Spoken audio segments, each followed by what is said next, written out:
What is carrying angle? Carrying angle क्या होता है?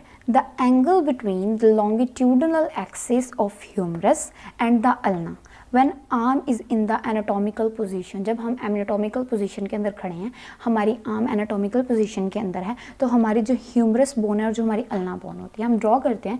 फॉर एग्जांपल ये ऊपर से हमारी ह्यूमरस बोन आ रही है, नीचे हमारे पास दो बोन्स होती हैं। फॉर एग्जांपल एक हमारे पास रेडियस अल्ना है और ये हमारे पास रेडियस है। अब वो कहते हैं होता क्या है, जब हम एनाटॉमिकल पोजीशन के अंदर होते हैं ना, तो हमारी जो रेडियस और जो हमारी अल्ना, इन दोनों के दरमियान इनका जो लॉन्गिट्यूडनल एक्सिस आ रहा है ना, पूरा ये है इनका लॉन्गिट्यूडनल एक्सिस, है ना, थोड़ा ऐसे होता है। तो जो इनके दरमियान में जो थोड़ा सा एंगल होता है ना, उसी को ही हम क्या कहते हैं? कैरिंग एंगल कहते हैं। अगर हम थोड़ा सा ऐसे करके देखेंगे ना, तो ये मेरी ह्यूमरस आ रही है और ऐसे जो है ये मेरी जा रही है क्या, यहाँ पे अल्ना बोन जा रही है। तो जो ये और ये इनके दरमियान में जो स्लाइट एंगल होता है, इसी को ही हम क्या कहते हैं? कैरिंग एंगल कहते हैं।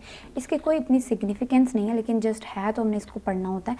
अब ये होता कितना है कि 5 to 10 डिग्री होता है मेल्स के अंदर, ठीक है, अडल्ट के अंदर ज़्यादा, ठीक है, और फीमेल्स के अंदर ये थोड़ा ज़्यादा भी हो सकता है। तो थोड़ा बहुत ये वेरी करता है। बस जो आपने याद रखना है वो ये कि जो हमारी ह्यूमरस और हमारी अल्ना के लॉन्गिट्यूडनल एक्सिस के दरमियान जो एंगल बनता है, जब हमारी आर्म एनाटॉमिकल पोजीशन के अंदर बिल्कुल जब हम ऐसे रखते हैं, तो जो उनके एक्सिस बनता है उसी को हम क्या कहते हैं? कैरिंग एंगल करते हैं।